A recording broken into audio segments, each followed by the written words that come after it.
if you're Chinese and you're living in a foreign country, chances are you're feeling something that a lot of us don't like to talk about, but is very much there, and that is loneliness. It's natural to feel lonely because we're not in the environment that we're used to being in. And from talking to a lot of Chinese friends who live and work overseas, I have a few tips that I hope will help. We're going to start from as general a place as possible and then work our way down to the more specific.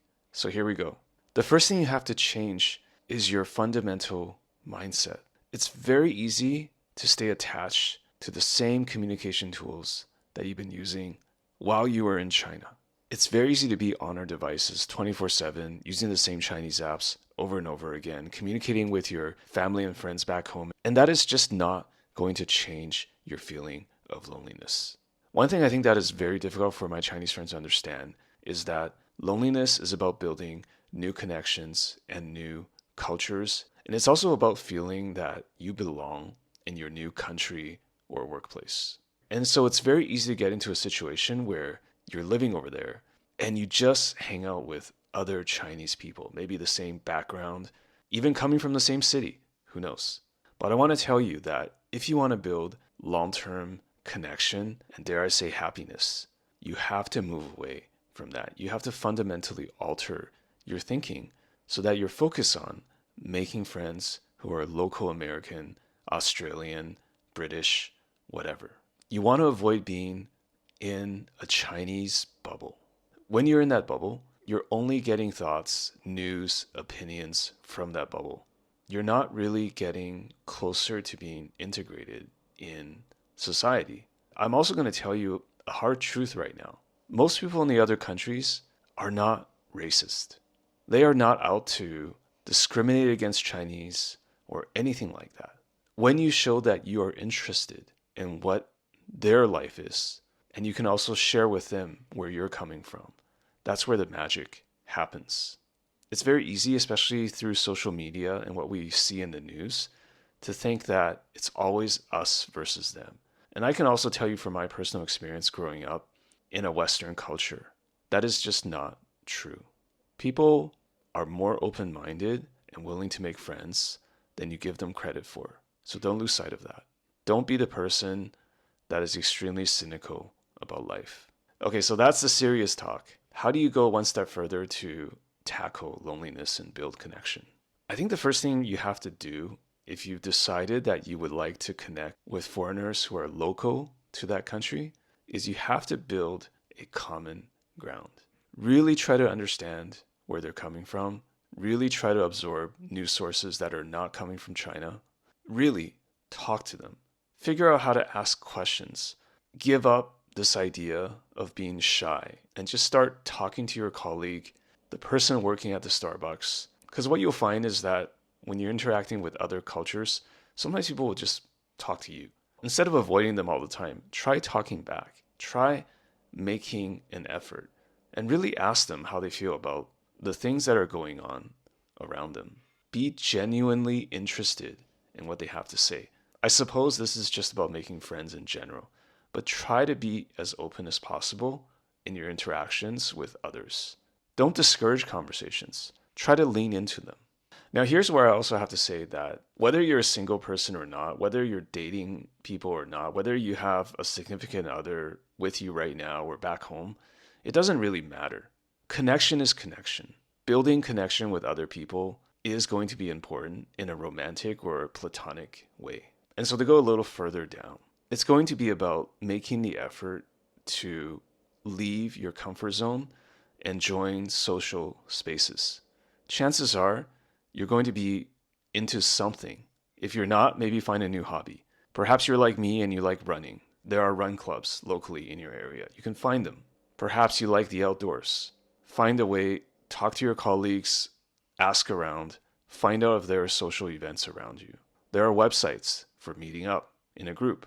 And when you go to these social events, I know you might feel anxious, so maybe you can take one person that you know with you, go with a friend, basically. But when you're there, really try to talk to at least one new person. One new person. It doesn't have to be super forced. Just ask them about something. If you're in a run club, just ask them about their new shoes. If you're I can't think of good examples in general, but you get the idea. Make some sort of small effort to get out of your comfort zone when you talk to that one person in the club that you're joining. So you've decided to leave your comfort zone. You've decided to talk to other people. You've decided to go to places where you can talk to other people. Here's where we have to get more specific, and you have to actually work on yourself and your skills as well. The thing that holds a lot of Chinese people back is not the fact that their English isn't perfect. I know your English is not perfect. It's fine. The pronunciation does not have to be amazing. It has to be enough that people can understand you. And the only way to do that is by practice. And I just told you that you want to ask people questions. You want to show that you're interested in what they have to say. So one of the biggest things to work on right away is to improve your listening. There's no secret on this. This is how I improved my 普通话 when I lived in China. You just have to practice a lot. You have to listen a lot. And here's a tip that I think a lot of people have not tried. You got to start watching movies and shows in English. You've got to turn the subtitles off. Maybe you go to the theater to watch it so that there are no subtitles. Or when you're at home, turn the subtitles off. Practice your listening. This is the easiest way to improve. The subtitles are really a crutch.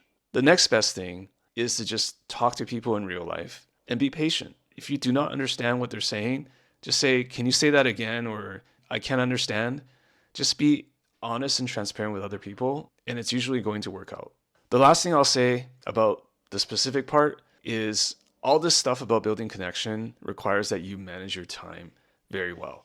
Maybe there are 2 hours in the week where you are working on your English. Maybe there's another hour where you're watching TV without subtitles. It's very tempting to become a total workaholic because you feel like that's all you're there to do. You have to avoid that temptation. You have to balance your time so that in the 6, 7, or 8 hours that you're working your day job, you get all the things done and you leave the office so you can do these social activities. That's going to be so important to your continued development and to eliminate or reduce your loneliness. Sorry that this video is so long. I hope you've made it all the way to the end. I just have such a passion for helping people make connections, improve their communication, and adapt to new environments. So if you're interested in learning more, you can always message me. You can always reach out or leave a comment. But I really wanted to give you my framework from speaking to friends and also from personal experience on how you can better navigate your new life. Thanks for watching. All right, so you're Chinese, you're living overseas. How can you create new connections and escape the feeling of being lonely? I had a previous video where I talked about the pervasiveness of feeling lonely. So here we're going to get into hands-on how to address it. 5 things that you can do to build new connections in your new country. Let's start from the most obvious and then work our way down. Number 1, join social clubs. This is not rocket science. You are going to have a much better time and have fun in the process if you find a local club related to an activity or a hobby that you actually enjoy doing.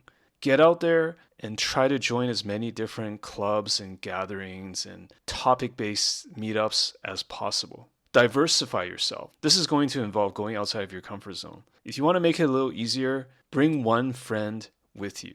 Social clubs are where it's at. It's where new connections are made. Number 2, I don't think we talk about this enough. Volunteer. Is there a soup kitchen? Is there a library? Is there some sort of volunteer activity that you can sign up for? The difference between volunteering and social clubs is that it's a little bit more altruistic or selfless. Chances are when you're doing grunt work as part of volunteering, you're going to be able to strike up a conversation or talk to somebody that you don't know, and they're going to be coming from the same mission or values that you have. So it's also a great way to match up with someone as a friend who may have similar interests or similar ways of spending their free time volunteering.